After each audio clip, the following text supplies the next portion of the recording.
Henrique Sommer tem investimentos concentrados na indústria cimenteira.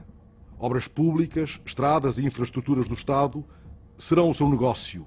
Adere à Legião Portuguesa e cultiva boas relações na ditadura. O seu herdeiro será António Champalimau. Alfredo da Silva vem de uma família rica de comerciantes da capital. Aos 21 anos já dirige a Aliança Fabril. A fábrica de sabões é comprada pela CUF, de Henri Bournet, e Alfredo da Silva entra na administração do grupo que acabará por liderar. Desempenha diversos cargos políticos, sempre ao serviço de posições autoritárias, de João Franco a Sidónio Pais e ao Estado Novo. Depois de adquirir o Banco Tota, a CUF é atingida pela crise financeira de 1929. Salazar mobiliza a banca pública para resgatar Alfredo da Silva e é assim que a CUF chega aos anos 30.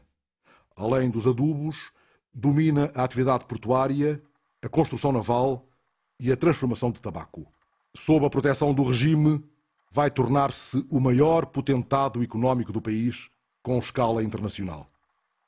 O regime tem duas características, é que de um lado cria grupos industriais e do outro lado mantém uma ganga de pequenas atividades obsoletas, mas que são mantidas. São mantidas como? São mantidas como base social do regime. São mantidas através de dois instrumentos fundamentais. Um é o condicionamento industrial, que é uma coisa quase surrealista, quer dizer, visto aos olhos de hoje, porque significa que tu não podes, não é só abrir uma nova indústria, não podes mexer em nada de essencial na tua empresa, meter uma máquina nova, mudar um turno de trabalho, recrutar mais trabalhadores, despedir. Não podes fazer nada de relevante, desde a criação da empresa, provavelmente até à modificação do seu funcionamento, sem autorização do Estado. Em segundo lugar, a cartelização corporativa, que é a formação de uma espécie de disciplina setorial corporativa, organizada ou pelos grêmios patronais ou pelos organismos de coordenação económica, numa economia que é completamente regulada.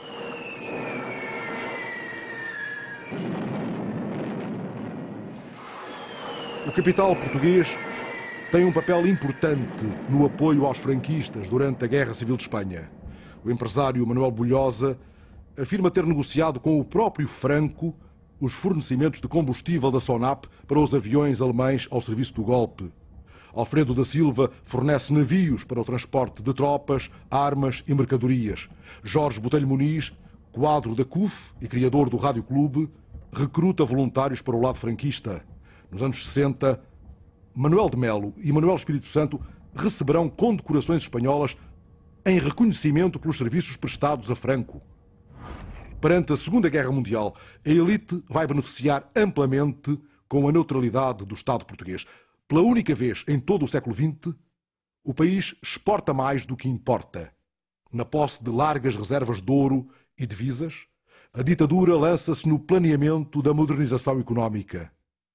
Os bancos são quem mais ganha com a guerra.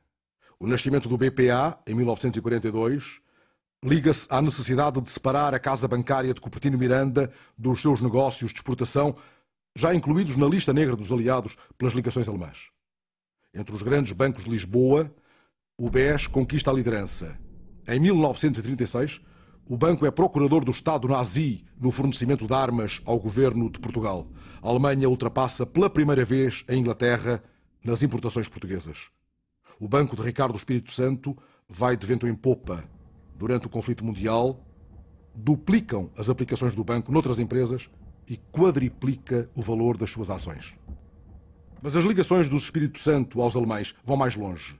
É na casa da família, em Cascais, que se hospeda o Duque de Windsor, o rei inglês que abdicou do trono. A explicação pública foi o casamento com uma mulher divorciada, mas é também certo que o seu alinhamento com o nazismo preocupava a elite britânica.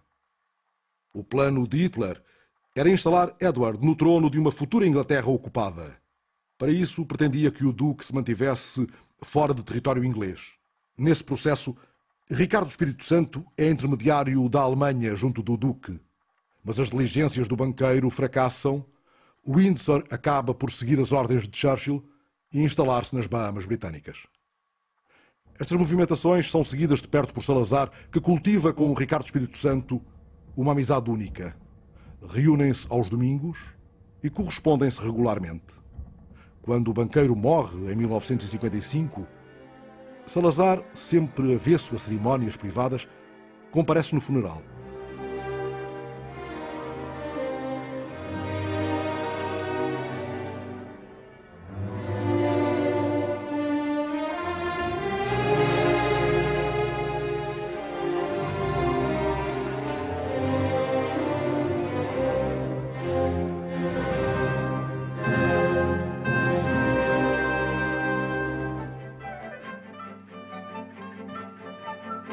Durante vários anos, Portugal é um país essencialmente articulado na agricultura. Este estado de coisas tende a evoluir, ainda que lentamente, quando entra em marcha o processo da eletrificação.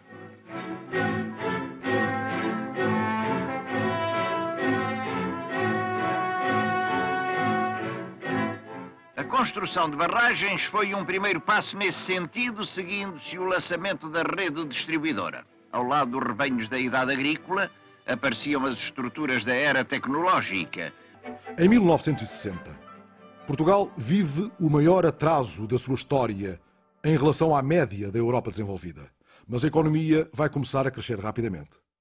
O pós-guerra é marcado pela integração entre capital industrial e financeiro. Esta integração ocorre nos grandes bancos de Lisboa e na Banca do Norte, mas também nas parcerias do Estado com o capital privado, na SACOR, com o BES e capitais romenos e franceses, na Companhia de Celulose ou no amoníaco português, com capitais belgas.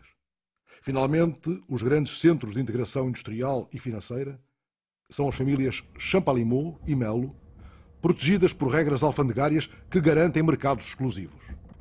Mas esta modernização é conservadora, com uma especialização atrasada. Metade da indústria está no vestuário, calçado, alimentação, bebidas e tabaco. Ao longo de 40 anos, 1 em cada 2 operários trabalha no têxtil. O salário pago na indústria é metade do espanhol e 1/4 do alemão. Este atraso tem também a sua raiz no poder do latifúndio, que bloqueia todos os projetos de reforma dos campos e de aumento da produtividade agrícola. Esses projetos são derrotados e os vencedores mantêm os seus privilégios.